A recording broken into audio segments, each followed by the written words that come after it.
desafio de 2. Estamos na Croácia, em Hvar, e temos o nosso próprio barquinho.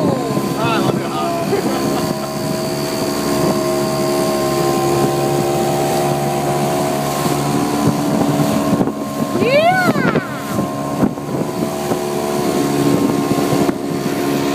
Mas é muita classe, anos de experiência, Pedro.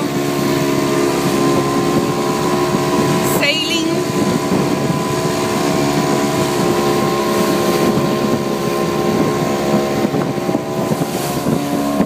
E férias, setembro 2012, comemorando a dissertação da Priscila em grandes quilos.